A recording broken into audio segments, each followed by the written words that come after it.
और इस चौकीदार के 60 महीने भी देखे हैं। विकास के ऐसे अनेक काम इन 60 महीनों में किए गए हैं जो दशकों से अटके और लटके पड़े थे। अभी भी अनेक ऐसे काम हैं जिनको आगे बढ़ाने के लिए पुरजोश काम चालू है। साफ सफाई हो, टॉयलेट का निर्माण हो,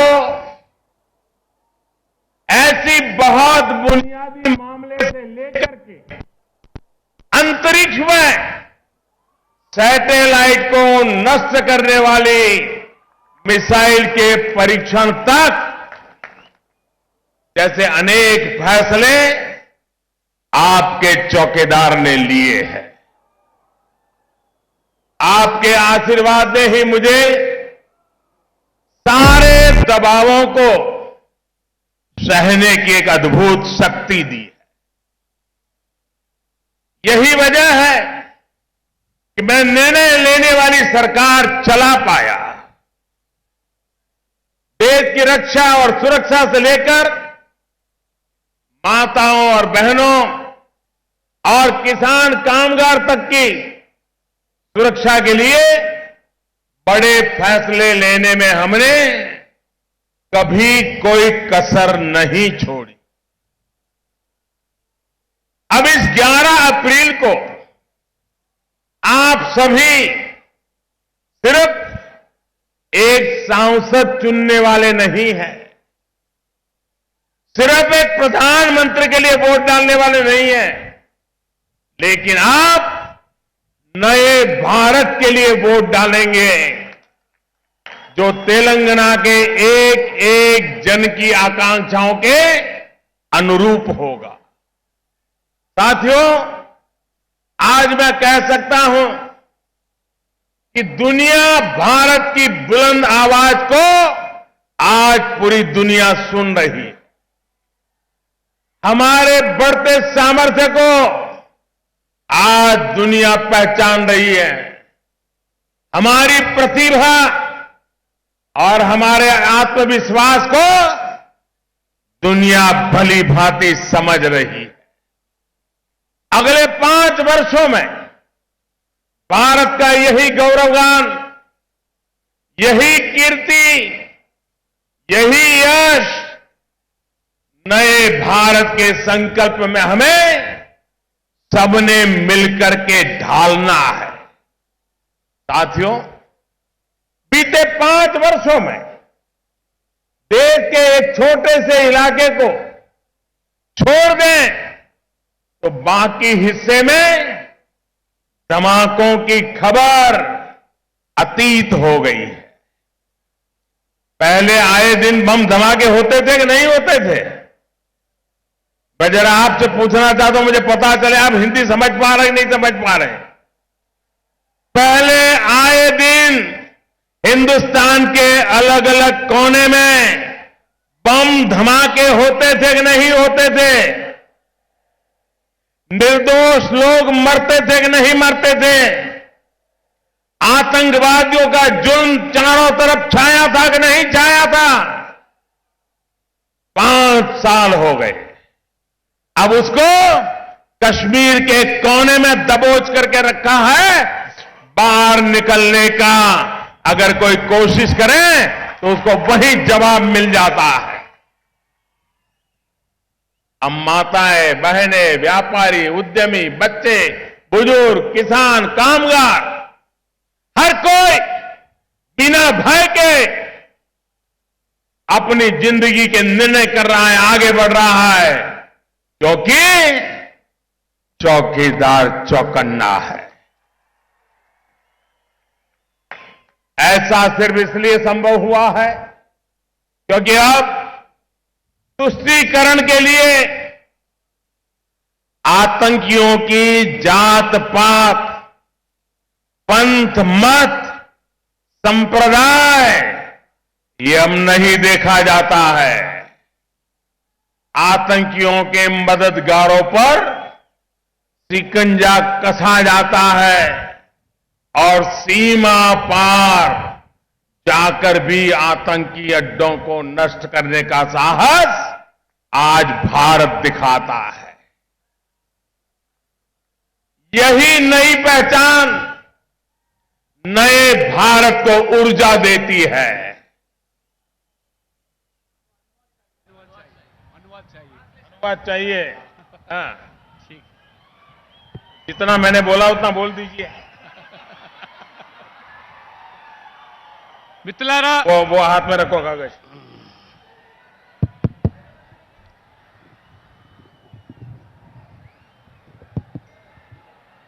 మిత్రులారా,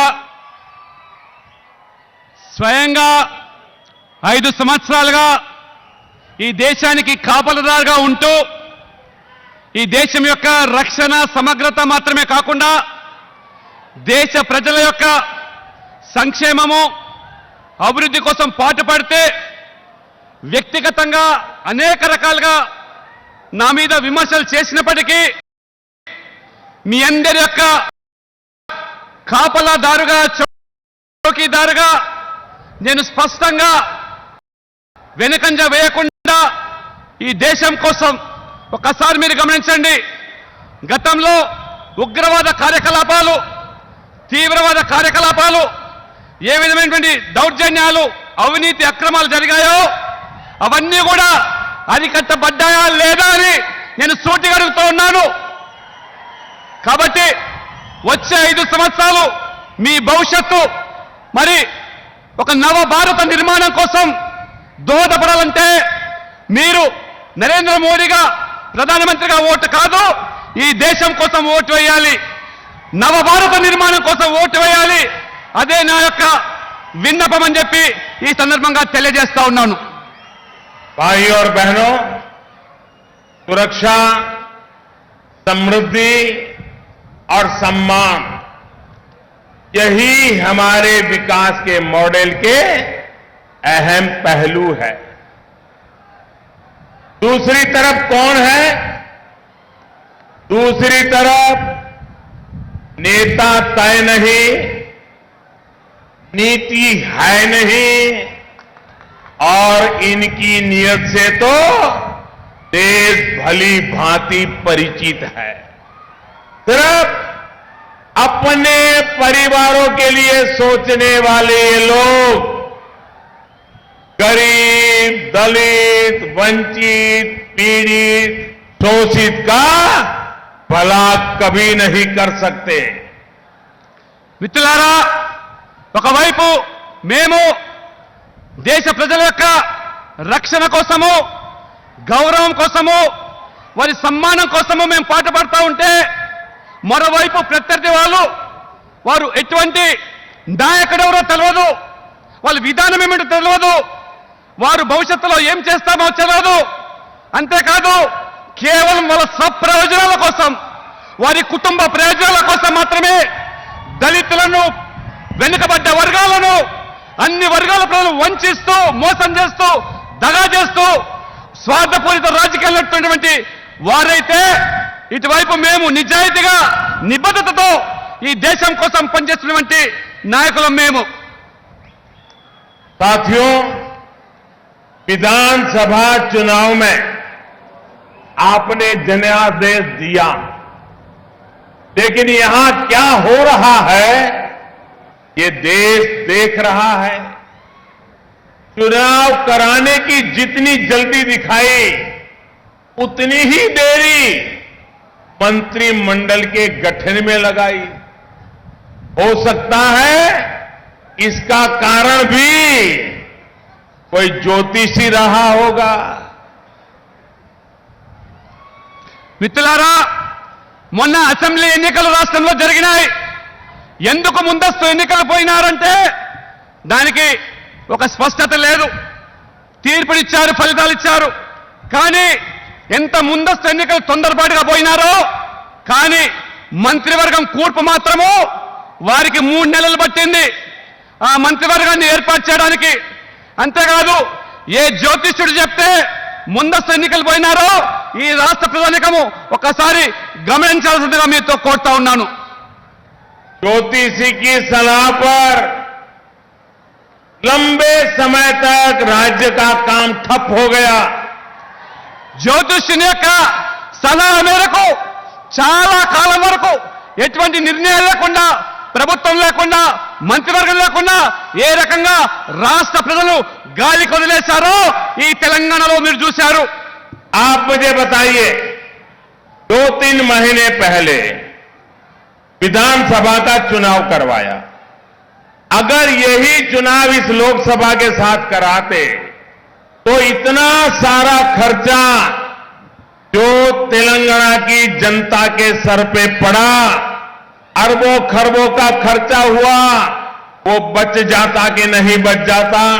दोनों चुनाव साथ होते कि नहीं होते? మిత్రులారా ఒకసారి గమనించండి. 3 నెలల కింద జరిగిన ఎన్నికలు, అసెంబ్లీ ఎన్నికలు, అదే అసెంబ్లీ ఎన్నికలు కనుక యథావిధిగా ఇప్పుడు లోక్సభ ఎన్నికలతో జరిగి ఉన్నట్టయితే ఇన్ని వందల వేల కోట్ల రూపాయలు ఖర్చు అయ్యి ఉండేదా? ఈ ప్రజాధనం దుర్వినియోగం అయ్యి ఉండేదా? ఇది కేవలం ఎవరి మీద భారం పడుతూ ఉన్నది? ముందస్తు ఎన్నికలు పోవడానికి, ఇవాళ పార్లమెంట్ ఎన్నికల ముందు నుంచి తప్పించుకోవడానికి ఇది కారణం కాదా అని చెప్పి అడుగుతా ఉన్నాను. उस समय भी किसी ज्योतिषी ने कहा कि विधानसभा जीतनी है तो थोड़ा जल्दी चुनाव करवा लो, वरना अप्रैल मई महीने में अगर लोकसभा के साथ चुनाव कराओगे तो मोदी के स्टार इतने चमक रहे हैं कि लोकसभा के साथ तुम्हारा तेलंगाना में तुम्हारी विधानसभा भी डूब जाएगी.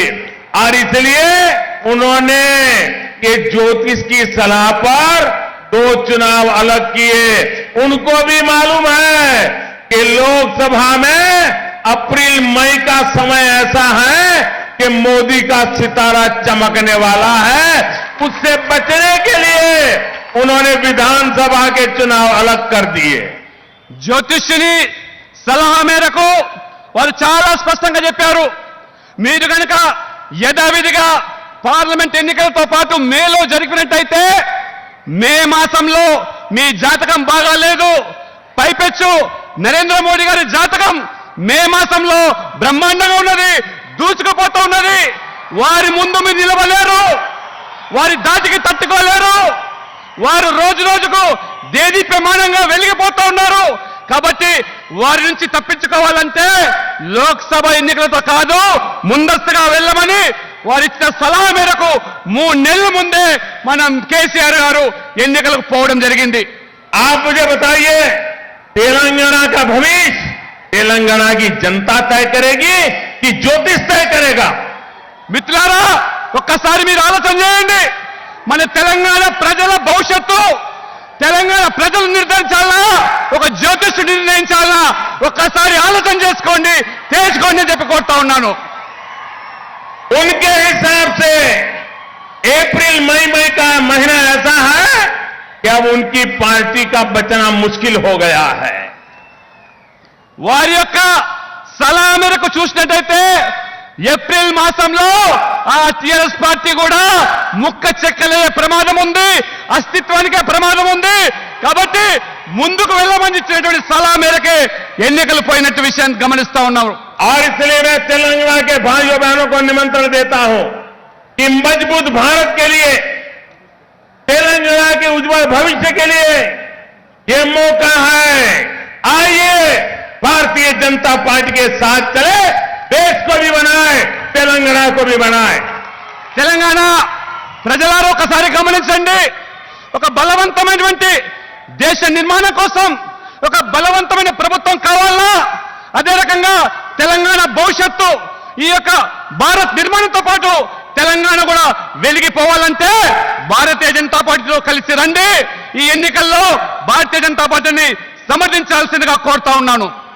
साथियों, लोगों की सेवा के लिए नहीं, अपने स्वार्थ के लिए राजनीति करना कांग्रेस की भी पुरानी पहचान रहा है. कांग्रेस भी उतनी ही गुनहगार है और ये भी सालों तक कांग्रेस के साथ ही जिए बड़े हैं, तो दोनों एक ही चक्के पक्के के साथी है। మిత్రులారా, ప్రజల కోసం సేవ చేస్తామనేటువంటి ఆలోచన కాకుండా వారి స్వార్థపరమైన రాజకీయాల కోసం నడిపినటువంటి ఆ కాంగ్రెస్ మీ అందరికీ తెలుసు, దశాబ్దాలుగా ఎవరి కోసం పనిచేశారు, ఎవరి మేలు కోసం పనిచేశారు, వారసత్వ రాజకీయాలు నడిపినటువంటి కాంగ్రెస్ పార్టీ ఒకవైపు అయితే, వారి పంతాలోనే వారి అడుగు జాడల్లోనే ఎక్కువ కాలం నడిచినటువంటి ప్రస్తుత మన నాయకులు, అధికార పార్టీ నాయకులు ఈ దొందే ఒక గూటి పక్షులే. టీఆర్ఎస్ వేరు కాదు, కాంగ్రెస్ వేరు కాదు. ఈ రెండు కూడా ప్రజల కోసము, ప్రాంతం కోసము, దేశం కోసం కాదు, వాళ్ళ కుటుంబం కోసం పనిచేసేటువంటి నాయకులు వీరందరూ కూడా.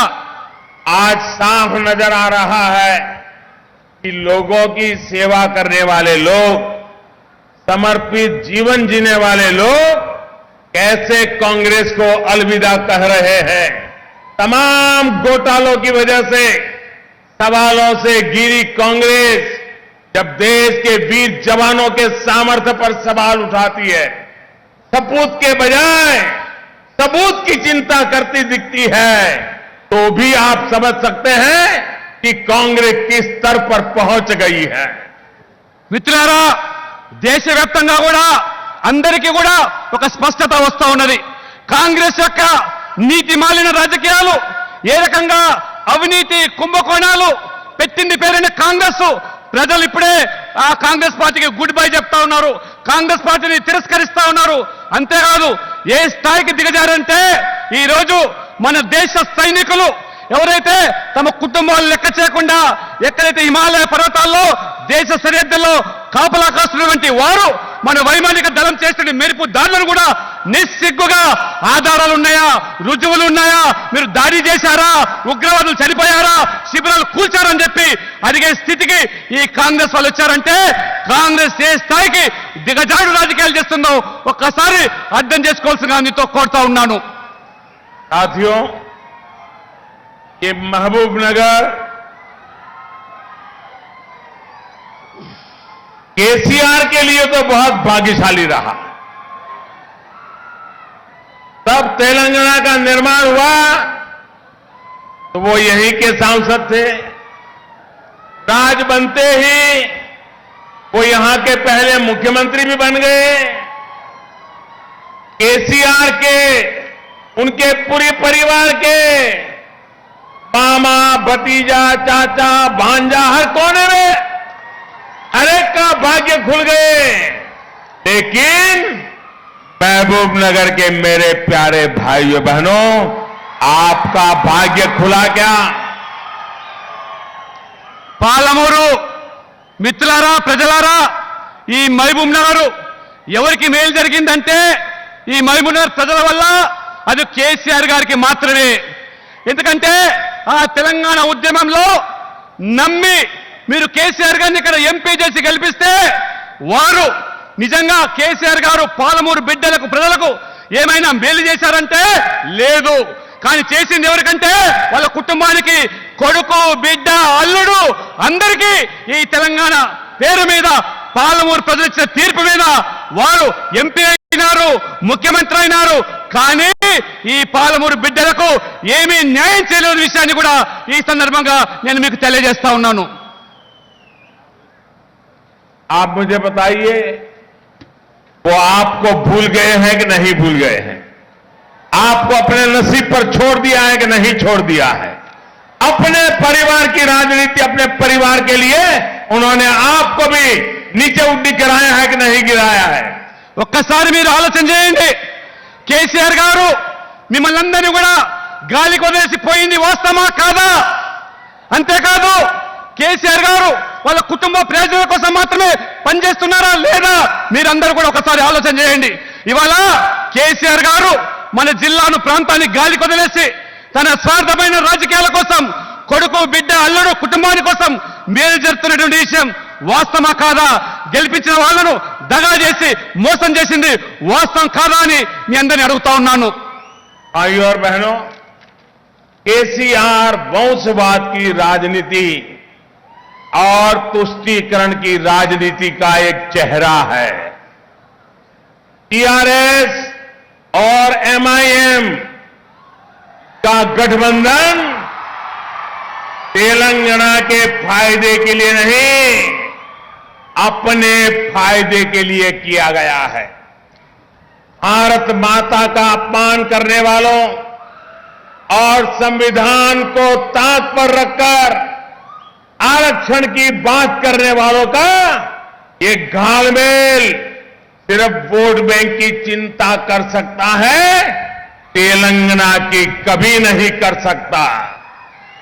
మిత్రులారా, కేసీఆర్ గారు కుటుంబ రాజకీయాలు, వంశపారపర్య రాజకీయాలు నడుపుతూ ఇవాళ సంతుష్టికర విధానాలు, ఏ రకంగా మతం పేరు మీద రాజకీయాలు నడిపేటువంటి మతోన్మాద మజ్లిస్ పార్టీ, టీఆర్ఎస్ పార్టీ ఇద్దరు చేతులు కలుపుతూ చట్టపట్టాలు వేసుకుంటూ ఏ రకంగా వీరు చేసే పనులు ఇవాళ రాజ్యాంగ విరుద్ధమైన చర్యలు, అది తెలంగాణ కోసమా, వారి ఓటు బ్యాంక్ రాజకీయాల కోసమా? ఒకసారి ఆలోచన చేయండి. రాజ్యాంగంలో లేనటువంటి ముస్లిం రిజర్వేషన్లను పదే పదే కేసీఆర్ గారు ప్రస్తావిస్తున్నారంటే ఎవరి మేలు కోసం? తెలంగాణ మేలు కోసమా, తన మేలు కోసమా, తన కుటుంబం మేలు కోసమా? ఒక్కసారి మీరందరూ కూడా ఆలోచన చేయాల్సిందిగా నేను కోరుతా ఉన్నాను. साथियों, एक तरफ इस पालामुरू क्षेत्र की उपेक्षा करने वाले लोग हैं, तो दूसरी तरफ आपकी चिंता करने वाला एक चौकीदार खड़ा है। పాలమూరు ప్రజలారా, केंद्र की एनडीए सरकार तेलंगाना के किसानों के लिए, तेलंगाना के नौजवानों के लिए, यहां के विकास के लिए मदद करने के लिए हमेशा आगे रही है। नया एम्स हो, सैनिक स्कूल हो, ऐसे अनेक प्रोजेक्ट इस क्षेत्र के लिए स्वीकृत हुए हैं। మిత్రులారా, ఈరోజు పాలమూరు ప్రజలు ఆలోచన చేయండి. పాలమూరు ప్రజలు పూర్తిగా విస్మరించినటువంటి వాళ్ళు ఒకవైపు ఉంటే, ఇవాళ పాలమూరు ప్రజల సంక్షేమం కోసం, పాలమూరు యొక్క ప్రాంత అభివృద్ధి కోసం ఈ చౌకీదార్ నరేంద్ర మోడీ మీ వైపు ఉన్నాడనే విషయాన్ని ఒకసారి గమనించి, ఎన్డీఏ ప్రభుత్వం ఇక్కడ బీజేపీ పెద్దగా గెలిపించకపోయినప్పటికీ కూడా పూర్తి బాధ్యతగా ఈ రాష్ట్రానికి అనేక నిధులు ఇచ్చాం. All India institute of medical science ఇచ్చాం, సైనిక్ స్కూల్ ఇచ్చాం, ట్రైబల్ యూనివర్సిటీ ఇచ్చాం, నేషనల్ హైవేస్ ఇచ్చాం, అన్ని ఇచ్చాము. కాబట్టి ఎవరు మీ వైపు ఉన్నారు, ఎవరు మిమ్మల్ని విస్మరించారో ఒకసారి ఆలోచన చేయాల్సిన కోరుతా ఉన్నాను. आज तेलंगाना में नेशनल हाईवे बनाने का काम और रेल लाइनों के चौड़ीकरण का काम तेजी से चल रहा है।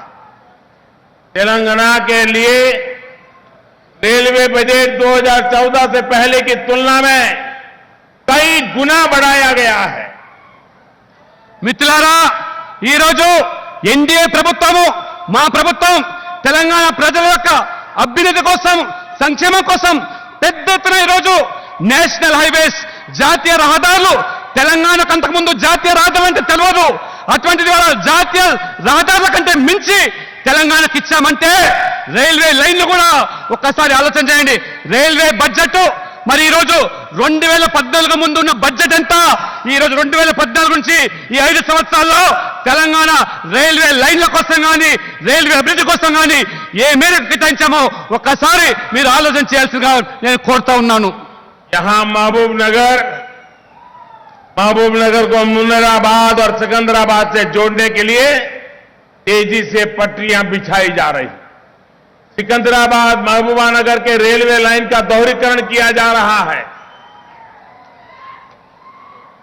మిత్రులారా, ఈరోజు మహబూబ్ నగర్ యొక్క ప్రజల సౌకర్యం కోసము మునీరాబాద్ నుంచి సికింద్రాబాద్ నుంచి మహబూబ్ నగర్ ఈ రకంగా అనేకమైనటువంటి డబ్లింగ్ లైన్లు ఏర్పాటు చేయడమే కాకుండా రైల్వే అభివృద్ధి కోసం పాటుపడుతున్న ప్రభుత్వం ఈ ఎన్డీఏ ప్రభుత్వం.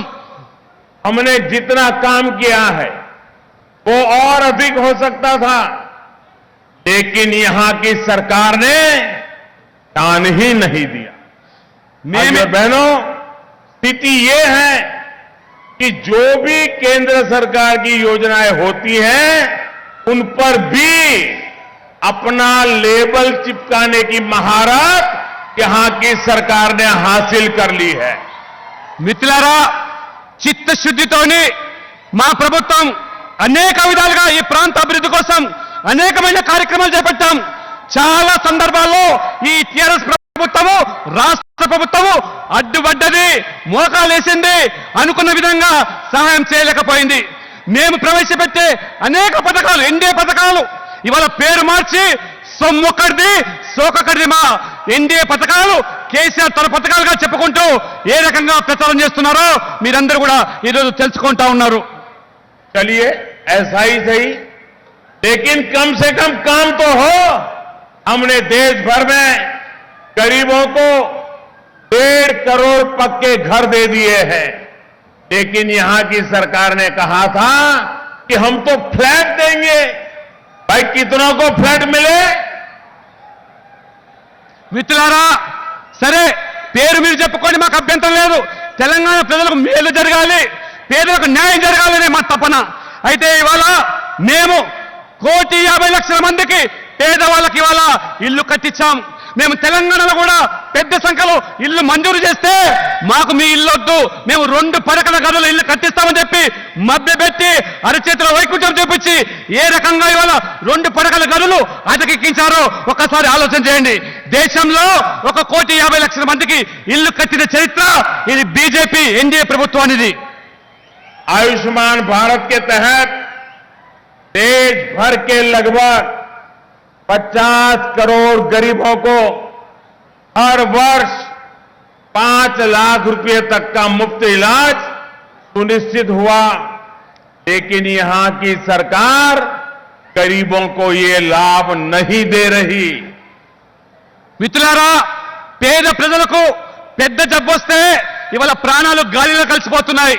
అందుకనే ఒక వినూత్నమైన బృహత్తరమైన పథకం ఆయుష్మాన్ భారత్ పథకము 10 కోట్ల కుటుంబాలు, 50 కోట్ల ప్రజానికానికి మేలు జరిగేటువంటి ప్రతి కుటుంబంలో ఉన్న సభ్యునికి 5 లక్షల రూపాయలు ఉచిత ఆరోగ్య బీమా పథకాన్ని దేశంలో ఏ కార్పొరేట్ వైద్య సంస్థలో కూడా చికిత్స చేసుకునే అవకాశం మేము కల్పిస్తే ఈ కేసీఆర్ ప్రభుత్వము ససేమిరా మాకు ఆయుష్మాన్ భారత్ వద్దే వద్దంటున్నది.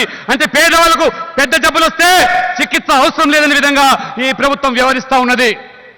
साथियों, श्रम को सम्मान मिले, वंश और विरासत से ज्यादा काम को मान मिले, इसके लिए आपके इस चौकीदार ने राजनीति की नई सोच देश को देने का प्रयास किया है.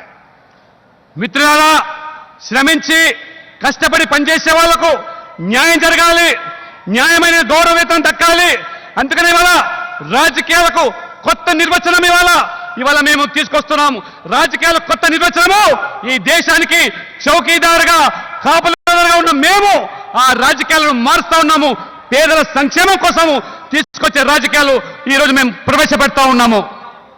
2014 से पहले, हमारी सरकार बनने से पहले देश की 40% आबादी के पास टॉयलेट नहीं था, शौचालय नहीं था.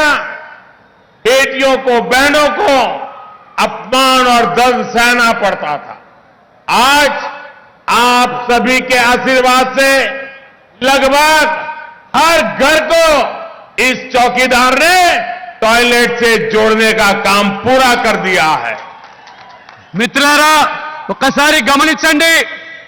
మన మహిళలు, ఆడపడుచులు, అక్క చెల్లెలు వాళ్ళ ఆత్మ గౌరవంతో ముడిపడినటువంటి ఏవైతే ఇవాళ కనీసమైన మరుగుదొడ్లు 2014 పూర్వము 40% మందికే ఇవి అందుబాటులో ఉంటే మన యొక్క ఆడపడుచుల ఆత్మ గౌరవాన్ని కాపాడడానికి ఆత్మ గౌరవ నిలయాలుగా మార్చి దాదాపు ప్రతి ఇంటికి ఇవాళ మరుగుదొడ్లు నిర్మించి 98% ఇవాళ ఈ 5 సంవత్సరాల్లో ఇవాళ మహిళల ఆత్మగౌరవం నిలబెట్టినటువంటి ప్రభుత్వము ఈ చౌకీదార్ ప్రభుత్వం అని చెప్పి ఈ సందర్భంగా నేను తెలియజేస్తా ఉన్నాను.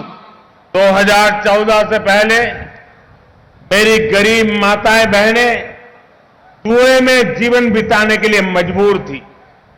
आज 7 करोड़ से अधिक गरीब माताओं को मुफ्त एलपीजी गैस कनेक्शन दिया जा चुका है, जिसमें 9 लाख से अधिक कनेक्शन ये हमारे तेलंगाना में दिए गए हैं।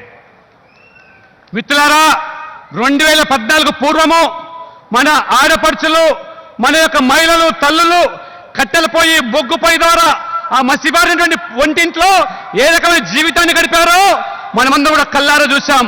కానీ ఇవాళ మేము వచ్చిన తర్వాత ఉచితంగా ఉజ్వల గ్యాస్ పథకాన్ని ప్రవేశపెట్టి ఈ 5 సంవత్సరాల్లోనే 7 కోట్ల మందికి ఉచితంగా గ్యాస్ ఇచ్చినటువంటి చరిత్ర అయితే తెలంగాణలో మొన్నటి వరకు 2 నెలల ముందు వరకు 9 లక్షల మందికి నేరుగా ఉచితంగా గ్యాస్ పథకాన్ని ఇచ్చిన చరిత్ర ఈ చౌకీదార్ ప్రభుత్వానిది.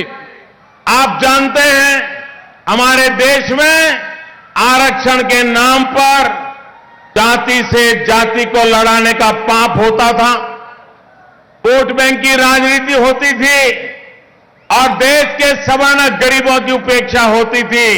कोई उनको सुनने को तैयार नहीं था. हमारी सरकार ने कहीं पर भी जातिवाद का जहर फैलाए बिना, किसी के हक को छीने बिना, किसी को भी जो मिलता है वो लिए बिना हमने एक ऐतिहासिक काम किया. మిత్రులారా మనమందరం చూస్తా ఉన్నాం, స్వాతంత్రం వచ్చినప్పటి నుంచి కూడా సామాజిక వివక్ష పేరు మీద కొనసాగుతున్న రిజర్వేషన్లు, ఇంతసేపు కూడా కులం పేరు మీద చిచ్చుపెట్టి రాజకీయాలు చేసి ఓట్లు దండుకున్నారు తప్పితే ఎక్కడ కూడా సామాజిక న్యాయం కోసం వాడు పాటుపడలేదు. 2 కులాల మీద తగుబెట్టి తమాషా చూశారు. కానీ ఈరోజు మేము ఏ రకంగా సామాజిక వివక్ష మాత్రమే కాదు, ఈ సమాజంలో 70 సంవత్సరాల స్వాతంత్రంలో ఆర్థిక వివక్ష కొనసాగుతున్నది. ఆర్థిక వివక్ష వల్ల కూడా పేదవాళ్లకు న్యాయం జరుగుతలేదు. అందుకనే ఒక చరిత్రాత్మకమైన నిర్ణయాన్ని ఈరోజు పేదరికంలో ఉండేవాడికి కులం లేదు, మతం లేదు. ఈ దేశంలో సమాజంలోని పేదవాళ్ళందరూ కూడా 10% అగ్రవర్ణంలో ఉండే పేదవాళ్ళు కానివ్వండి, ఏ మతమైనా కానివ్వండి, వాళ్ళకు 10% రిజర్వేషన్ చరిత్ర ఘనత ఈ ప్రభుత్వానికి అని చెప్పి కూడా గర్వంగా నేను మీ అందరికి తెలియజేస్తా ఉన్నాను. सामान्य वर्ग के गरीब को भी समान अवसर मिले, इसके लिए पहली बार सामान्य वर्ग के लिए 10% आरक्षण का प्रावधान भी इसी चौकीदार ने किया है.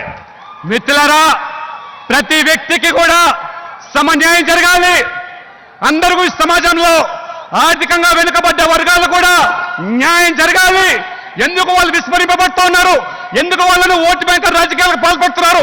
కులం పేరు మీదనే కాదు, పేదరికాన్ని ఆసరాగా చేసుకొని 10% రిజర్వేషన్లు ఇచ్చిన చరిత్ర ఘనత ఈ చౌకీదార్ ప్రభుత్వాన్ని చెప్పి కూడా ఈ గర్వంగా మీ అందరికీ నేను తెలియజేస్తా ఉన్నాను. साथियों, मैं आज यहां से तेलंगाना के सभी नागरिकों को प्रार्थना करता हूं, अब आपके सामने विकल्प स्पष्ट है. एक तरफ दमदार चौकीदार है और दूसरी तरफ वंशवाद और भ्रष्टाचार की बोलबाला है. मुझे विश्वास है कि 11 अप्रैल को आप कमल के फूल के सामने का बटन दबाकर इस चौकीदार हमारे इन तमाम चौकीदारों को आशीर्वाद देंगे.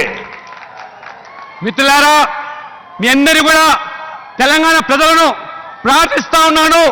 మీరు ఆలోచన చేయండి. ఒకవైపు మేము దమ్దార్, అదే రకంగా చౌకీదార్ అంటే దమ్మున్నటువంటి కాపలాదారుగా ఈ దేశానికి, ఈ దేశ ప్రజలకు మేము కల్పిస్తున్న న్యాయాన్ని ఒకవైపు ఉంటే, మరోవైపు వంశపారంపర్య రాజకీయాలు, రెండో వైపు అవినీతి కుంభకోణాలు. కాబట్టి ఎటువైపు ఉంటారో తెలంగాణ ప్రజలు తెలుసుకోండి. ఈ రోజు చౌకీదారుగా నేను ఈ దేశం కోసం సేవలు, ఈ వేదిక మీద చౌకీదారులందరూ కూడా మీరు మన బలోపేతం చేయడానికి ఏప్రిల్ 11వ తేదీన జరిగే ఎన్నికల్లో కమలం పువ్వు గుర్తు మీద మీరు ఓటు వేసి ఈ దేశ ఉద్ధరణ కోసం పాటుపడాలి. ఈ చౌకీదారును కూడా బలోపేతం చేయాల్సిందిగా మీ అందరినీ కూడా నేను ప్రార్థిస్తా ఉన్నాను. ऐसी गर्मी में भी इतनी बड़ी तादाद में आप हम सबको आशीर्वाद देने के लिए आए. आपने अपना स्नेह हमें दिया, इसके लिए मैं हृदयपूर्वक हमारे सभी साथियों की तरफ से आपका धन्यवाद करता हूं, आपका अभिनंदन करता हूं। మిత్రులారా, ఇంత ఎండగా కూడా మండు టెండలో మధ్యాహ్నం సమయంలో ఇంత భారీ సంఖ్యలో మీరందరూ వచ్చి మీ ప్రేమను మీ స్నేహాన్ని మాకు అందించి మాకు ఆశీర్వదించి మేము అండగా ఉంటామని చెప్పి మాకు మీరందరూ కూడా ఒక ఆత్మవిశ్వాసాన్ని పెంచినందుకు మాకందరికీ కూడా ఆశీర్వదించినందుకు మీ అందరూ కూడా హృదయపూర్వకమైనటువంటి ధన్యవాదాలు తెలుపుతా ఉన్నాను. मैं एक नारा बुलवाता हूं, बोलेंगे? एक नारा बोलेंगे? मैं भी चौकीदार हूं, मैं भी चौकीदार हूं, मैं भी चौकीदार हूं, चौकीदार हूं। बहुत बहुत धन्यवाद। धन्यवाद.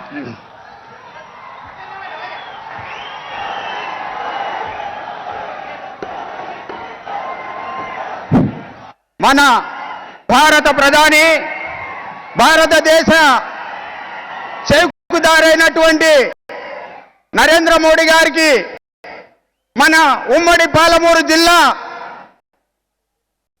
ప్రజలు మరియు నాయకులకు మరి